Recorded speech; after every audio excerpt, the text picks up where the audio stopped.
Hi, and welcome to the Prado Museum in Madrid, Spain.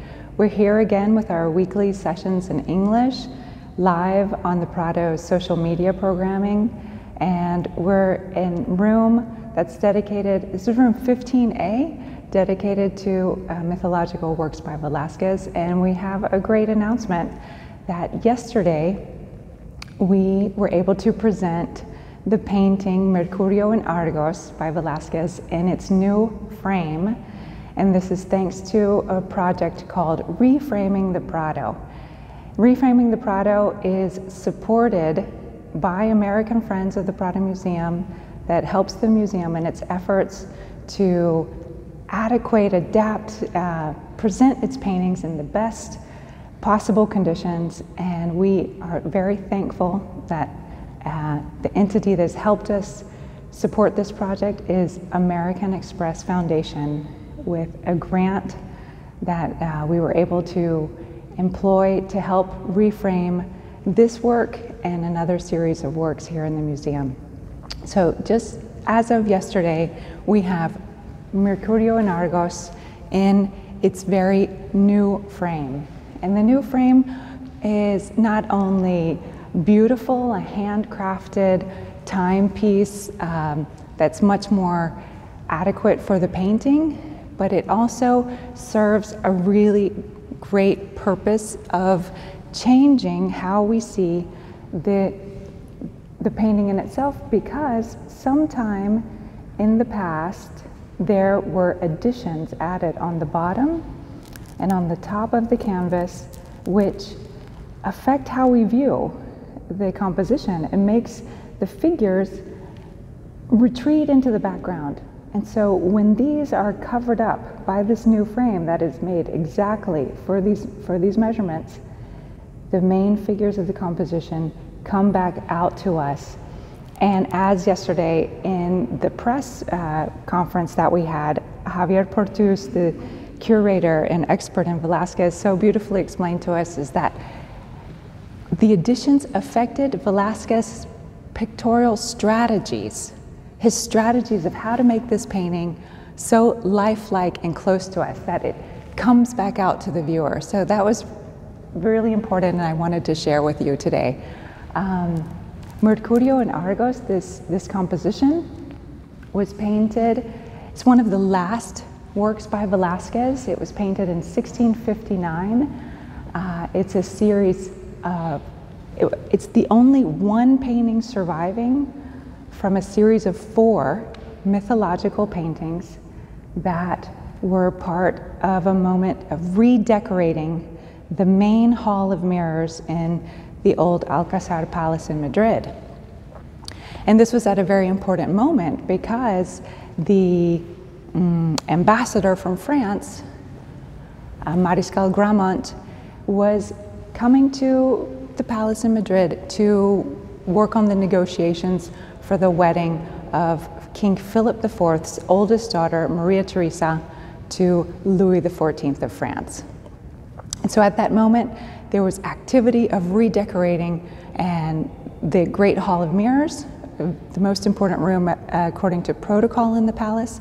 And Velázquez added, not only commissioned other painters to do other works, but he added 4 mythological compositions, and unfortunately 3 of them were lost in the fire that later destroyed the Alcázar. And this is the only surviving painting, which makes it very significant for us, and also as yesterday we were dreaming about, is what would the other paintings have looked like?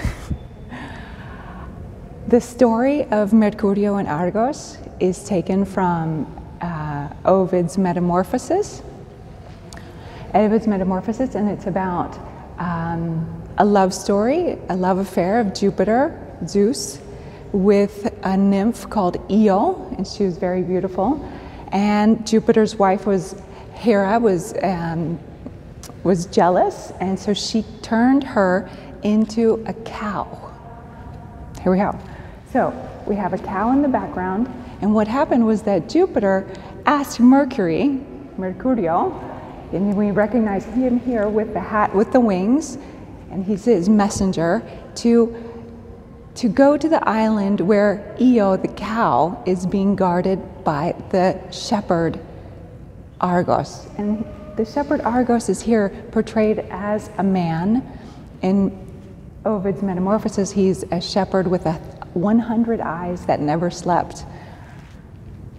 But Velázquez paints him as a man, much more closer to our point of view. And so we have this moment that Mercury has managed to have Argos fall asleep.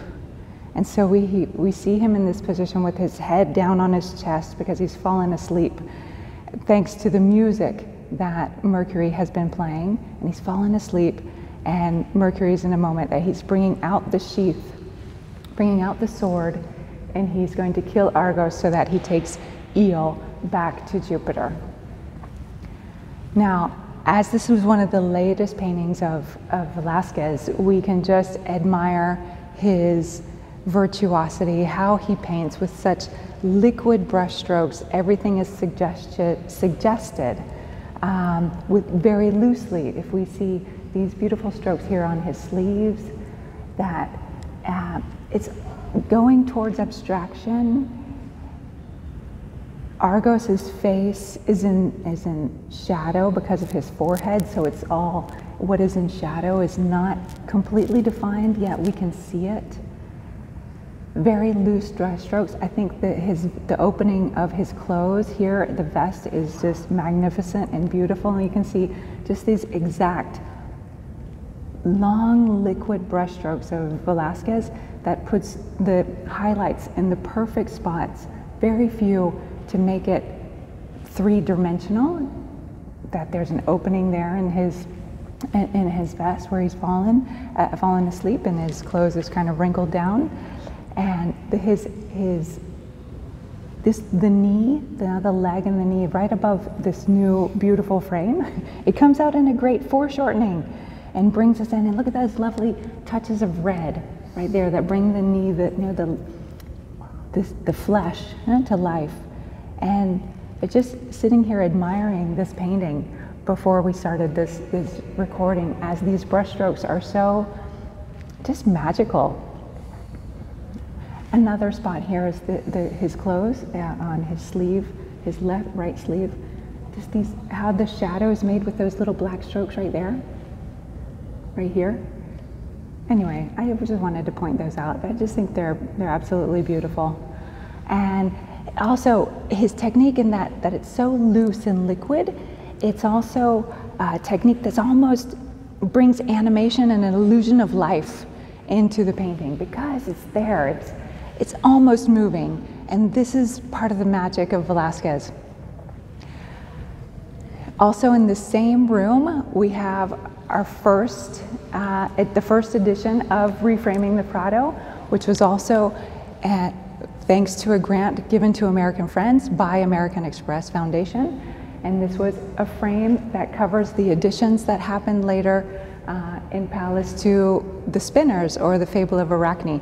So as we see, additions were quite common, and they were just for decorative purposes, as if a composition, this painting was meant. We have an inventory for 3 different palaces. So the first palace, the wall would have a certain amount of space. On the second and the third, it was for a different location, and so they would ask another painter to add so that it would fit into the space. I mean, there was just the decorative criteria of why to change the paintings, but that very much have changed Velázquez's composition, and we are so fortunate and thankful for the Prado to rehang these for us, for the viewers to enjoy them, to see Velázquez's brilliance. And we very much thank American Express Foundation for their generosity to American Friends, and we thank all of our supporters. Most of them are people, individuals like you and I, who are friends of the Prado or amigos of the Prado Museum in Spain. Anyway, thank you very much for being with us today, and we'll see you next week.